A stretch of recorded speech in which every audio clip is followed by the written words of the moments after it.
Life is full of magic. From sunrises to sunsets, the metamorphosis of a caterpillar into a butterfly, the creation of music, literature, and art.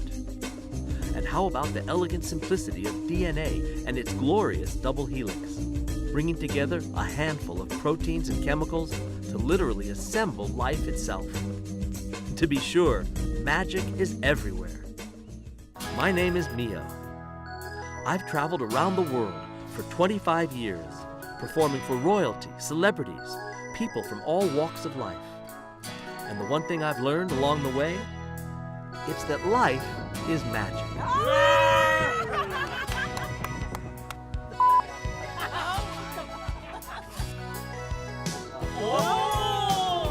I'll take a 9, sprinkle a little magic, give it a twist. All you have to do is open your eyes. Blow on it, it's a queen.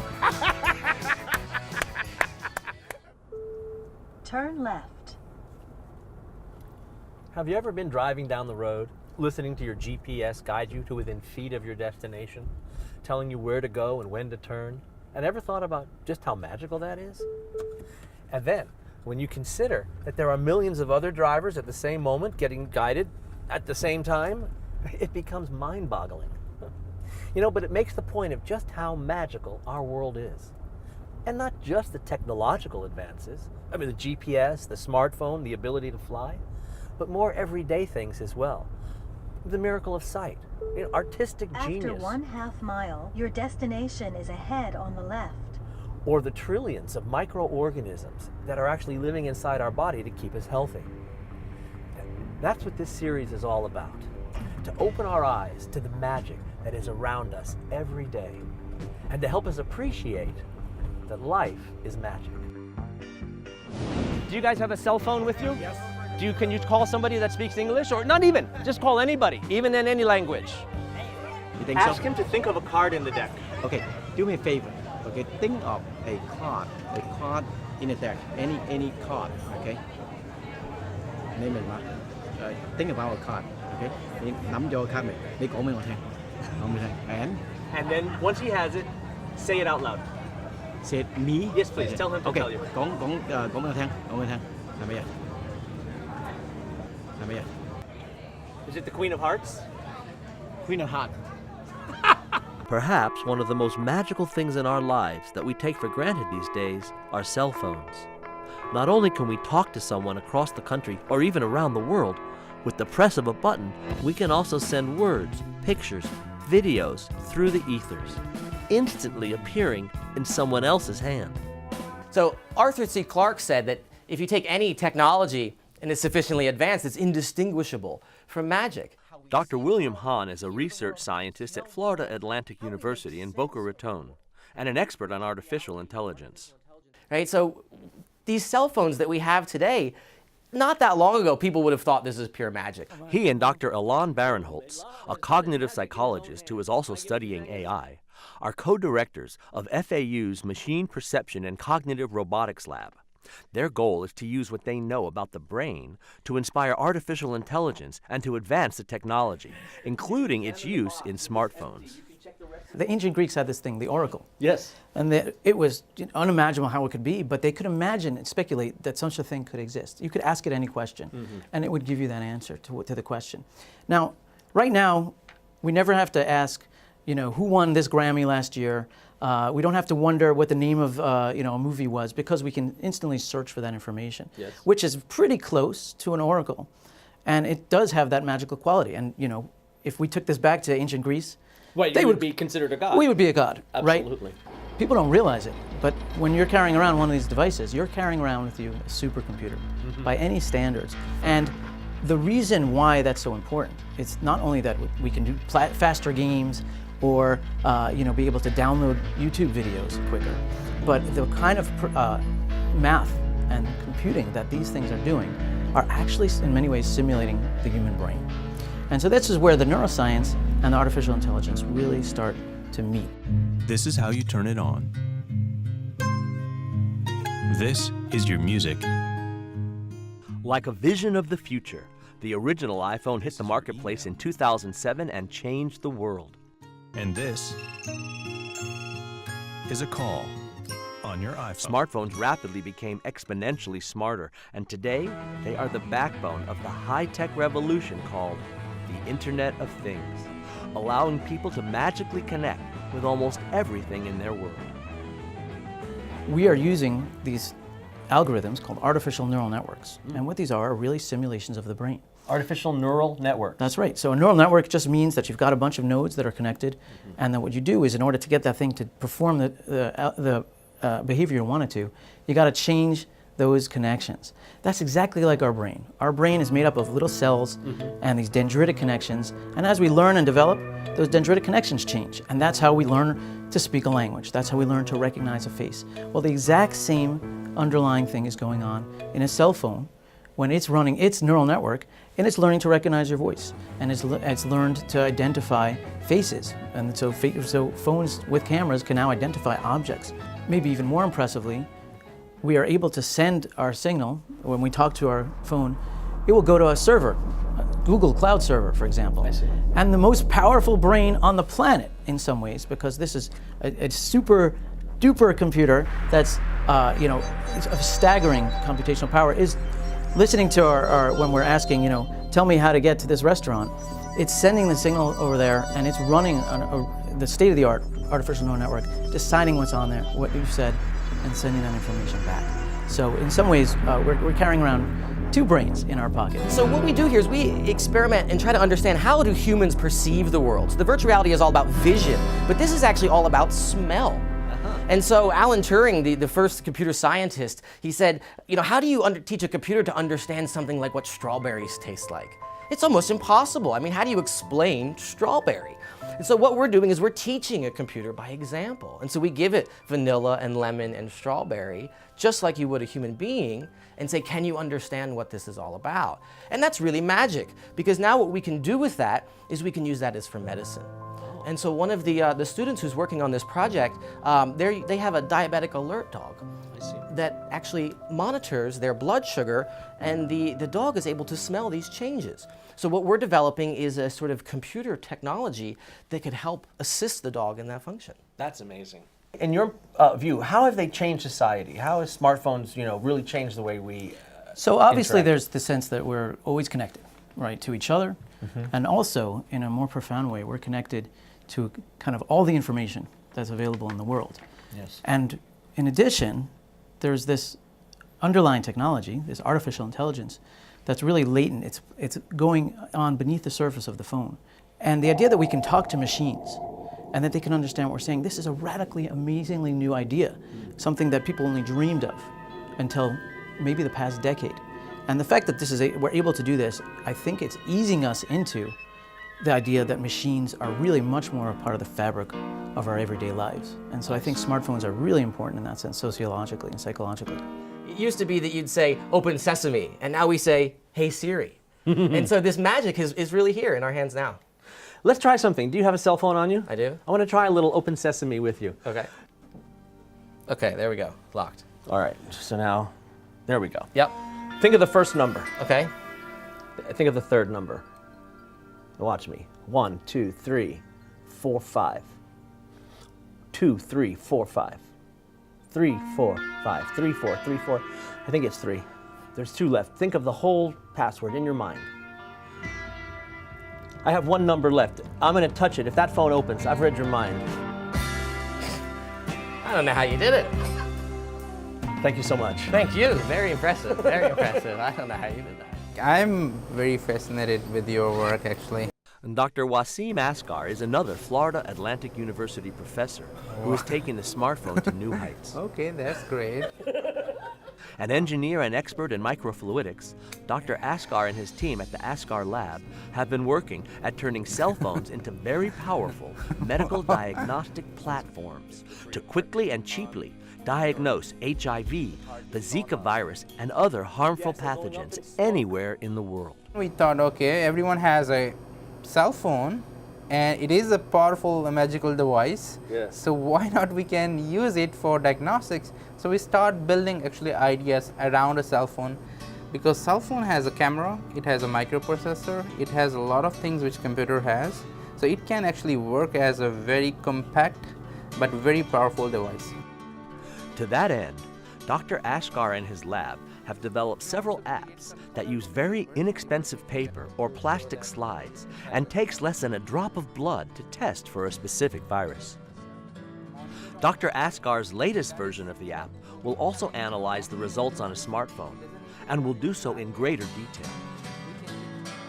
Using millions of micro-scale magnetic beads, these nanoparticles literally attach themselves to a specific virus, such as HIV or Zika, then are moved through the slide's micron-scale channel with a magnetic device. A device that would be available to healthcare workers anywhere in the world for less than $50.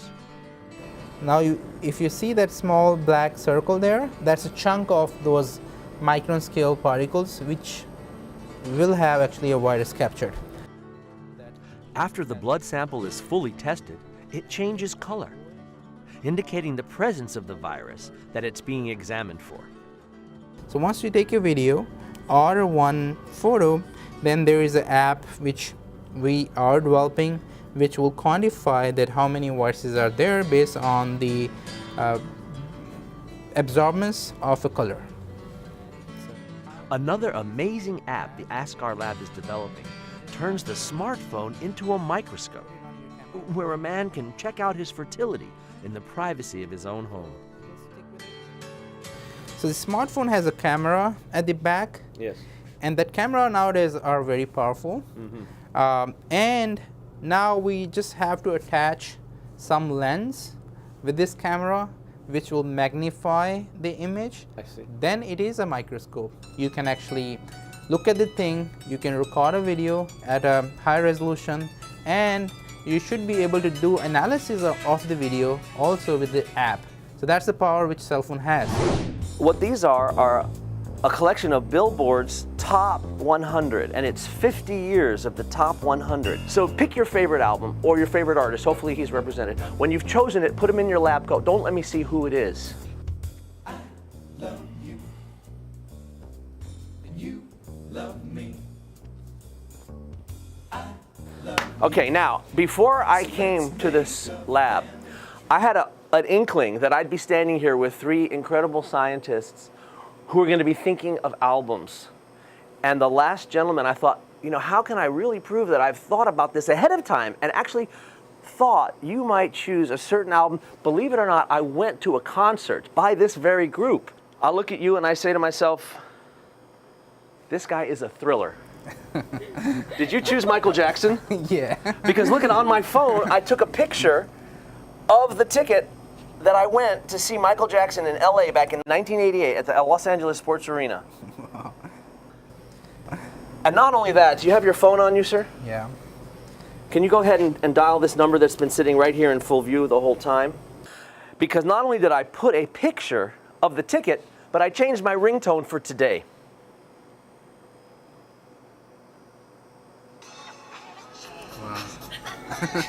That's just for you, Dr. Ashkar.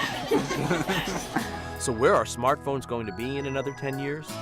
Dr. Ashkar believes that in the near future, smartphones will be able to access technology built into our homes that will be able to detect various biomarkers and keep an eye on our individual health.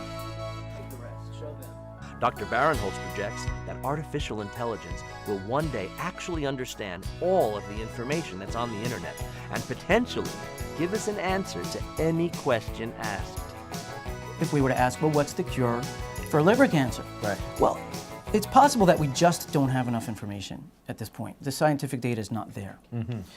But another alternative is that no human being can possibly process all of the information that's available in all of the archived journal articles. And so maybe it is there. Maybe it is there. Right. And so perhaps AI will be able to deliver answers that simply aren't there in terms of what humans have put out. Right now, you can only find information that somebody has put on a website.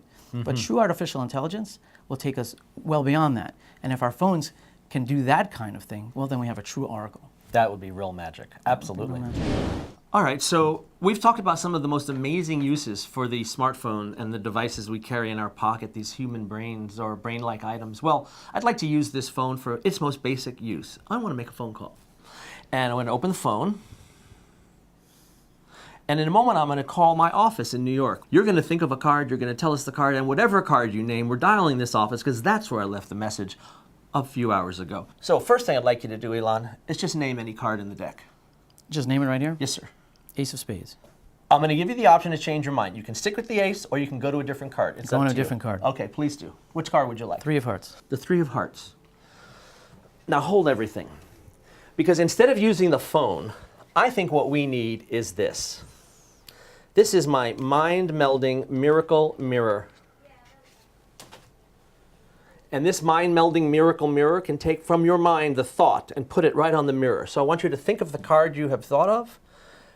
All right, and then hold it in front of me. May I have your phone? And does it open? It does. And can you open the camera? And if you will, I'd like to take a picture of you. And please continue to think of the card you just mentioned. Ready?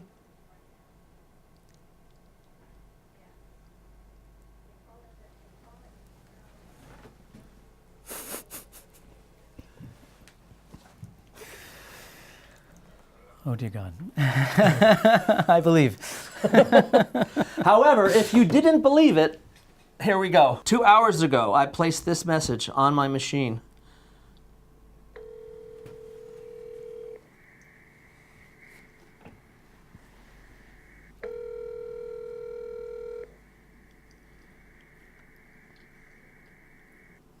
Hi, you've reached the office of Magic by Mio. I'm currently performing and I can't take your call. In fact, I'm performing right now for you. And you just thought of a card, and you know that good things happen in threes. And you're a loving soul. For some reason, 3 hearts seem an appropriate thing at this moment to mention. Thank you, Mio. Outstanding. Thank you so much. Found the wife, saved the life. Oh my God, what? That's great. What? I love sharing my magic. Messing with my mind, man. My goal is to make people feel like kids again. 47? To share with them an experience of wonder and joy that they may not have felt since childhood. Relax, let it out. Autumn, you are a levitating genius. So let me ask you, do you guys know, I'm just curious, do you know where the drinking water comes from here in South Florida? So let me ask you a question. This is just out of curiosity. Do y'all know when you turn on the tap, where does that drinking water come from? Do you know? Let me just ask you a quick question. Do you guys have any idea where the drinking water here in South Florida comes from? No. No idea, right? Every glass of water that you drink in Miami, unless you buy a bottle of water, is from the Everglades. It's a funny thing about the Everglades. Everyone in America thinks it's a swamp. Even in South Florida, most people have no idea what the Everglades are. This is a water system, supply system for everything from West Palm Beach to Key West. Every time you wash your car in downtown Miami or take a shower, you're pulling water out of the Everglades. In 1944, Jesse Keenan's family opened the first Everglades airboat ride for tourists, called Coopertown. The whole southern Florida is all based on survival of the Everglades water system. Jesse had lived here since 1987. It's a very mystical, magical area. It has its own calmness, its own excitement to it. Indeed, the Everglades are like no other place on Earth. A vast, freshwater river meandering from above Lake Okeechobee all the way south to the Florida Bay, creating one of the richest estuaries in the nation, and providing South Florida with its drinking water. Spend an afternoon on an airboat in the Everglades, and I think you'll agree with Jesse. It's one of the most magical places on our beautiful blue planet. It's very magical because you got to realize this is a nesting area for a lot of birds from all over the world that come in. They create new youth, and new growth and young birds, and how they survive and how they can very magically, in the middle of nowhere, create a bird, rookery and raise hundreds of birds. So that's very magical to me. Wow. So it creates its own environment, and it has its own very unique calmness to it. Okay? It can also have its very bad storms to it, so creating different magic each way, colors, light, shape, sounds.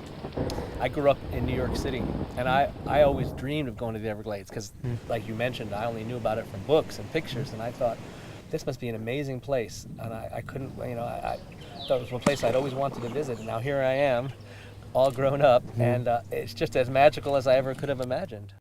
Unfortunately, over the past 100 years, half of the historic Everglades have disappeared, transformed into cities, businesses, and agriculture, and lost forever. It wasn't too long ago that everything west of I-95, from Palm Beach to Miami, was Everglades. Well, historically, you'd have rainfall in the Kissimmee Valley, and it would kind of slowly trickle down the Kissimmee River into Lake Okeechobee. Gabe Margasak is a spokesperson for the South Florida Water Management District. And in the summer months, the lake would overflow its banks, and you'd have this very slow sheet flow of water that came down into what's now Everglades National Park and down into Florida Bay and out here into Biscayne Bay. It's where they coined the term River of Grass. Today, what happens when rain falls in the Kissimmee, that water no longer can sheet flow down into the Everglades as it used to. It's all moved via a system of canals, levees, berms, pump stations. And as we were talking about the other day, when rain falls in, they're called basins, a certain basin, the only way that that water is going to move is if a water manager here at the district moves it. It's not going to move naturally as it used to. And that's where the South Florida Water Management District comes in. We have a operations center here, a control room at the Water Management District in West Palm Beach at our headquarters. It's staffed 24/7, and we have, again, a team of engineers and water managers that literally have to figure out on a daily basis where it's going to rain, how much it's going to rain, and where to put the water, or where to move the water. They're responsible for moving water around 16 counties through 2,000 miles of canals, from Orlando to the Florida Keys. Well, you really couldn't live in South Florida without flood control and water management. In the winter, you wouldn't have enough water. In the summer, you'd be underwater. Today, we have 8.1 million residents living in the same place where the Everglades were.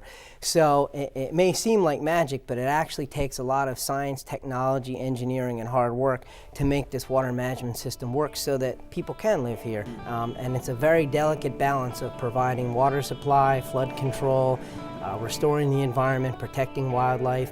It's one of the most complex water management systems in the world. And the Everglades are one of the most unique ecosystems in the world. Jeff Shaughnessy is a senior meteorologist at the district. If you could pull a pay raise out of there, it'd be awesome. We haven't had one of those in forever. I do magic, not miracles. Come on now. Jeff has the totally unique job of predicting how much rain will fall in the various areas that make up the South Florida Water Management District. We actually break the district up into about a dozen or so basins and forecast how much rain is going to fall within those basins, so the engineers can then come up with an idea, plan for what amount of water to move that day. Now, I know you're a number cruncher, so you can pick any number you want, but to give me at least a chance, let's give it a range from, say, 21 to 101. So somewhere. But we base our forecasts on physics, known entities that we play out in time, and so sometimes you kind of get bogged down more in that. You're focused more on the things you know, not so much the aspects of you that you don't know. No one can sneak a peek in here. I'll just leave it right here. I'd like you to just think of the number you've selected and see if you can send me an image of it and see if I can connect with you. And so, yes, there is a magical element to it. Yes. That's a good send, but I didn't quite get it. Send again. I got these three. It's a 1, a 1-1, and a 1-0. Almost like a barcode. Are you thinking binary? No. No. Now this one came in for a second. I'm not sure if it's in 8 or infinity. Depends on how it goes. Please, think of your number. Hold on. You know, two big numbers just came in. 34 and 35. Are either of these your number, Jeff? No. All right, hold on. Keep thinking. Jeff, for the first time, please tell us, what was the number you've been thinking? 54. 54. Do you mind if I check? Because this is my first miss. I just want to double check. Aha, yes, it was 54. Well, I was close. I had a 5 and a 4 together. If I had slipped that up, that would have been good. Oh, but wait. Just take a moment and look at this. If you add the column down, 35 and 10 is 45, 45 and 9, that's 54. Let's try that again. 8 and 2 is 10, 47 and 7 is 54. Let's try it sideways. 36 and 10 is 46 and 8 is 54. Oh, you're gonna like this one, Jeff. This angle. Oh, but wait. 30. Not only am I able to reveal what number Jeff simply thought of, my numbers all add up to his. If the outer 4 are 54, let's check the middle 4. 9 and 8 is 17 plus 3 is 20 plus 34. Jeff, we've done it. It's 54. And that's exactly the kind of number crunching magic that Jeff is able to pull off in his own unique way with the weather. Is there somehow I can use this trick to get the forecast right for tomorrow? Absolutely. Take 54, divide by 3, add 2, and that's the inches. Awesome. Let me write that down. And if anything goes wrong, don't tell them it was me if we're having flooding in Miami tomorrow, because I was never here. Watch me disappear. Yeah, I'd like to do that on the days I get the forecast wrong. Just disappear. Well, I'm sure that's not very often. I can tell you're a consummate professional. I see that. It's great for you to let us come in here and to share what you do with us. I really appreciate you taking the time. Thank you so much. Thanks for stopping by. Anytime I can show anybody the Everglades and the beauty that surrounds it, it's very interesting for me. Well, I sure appreciate it, and I hope that our viewers start to appreciate it too, because this is a magical place, and I hope that everybody gets a chance at some point to visit you or the Everglades and to come out here and get an understanding of what we have here on this beautiful planet and in this country. Some beautiful spots that are just very magical. Well, thank you. My You're pleasure. welcome. Thank you, sir.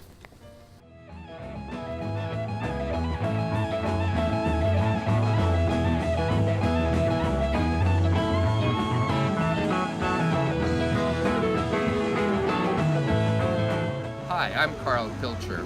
I worked for NASA for almost 30 years, and I can tell you this. It doesn't take a rocket scientist to know that water's flowing through the Everglades today. But if we're not careful and concerned, it could all dry up.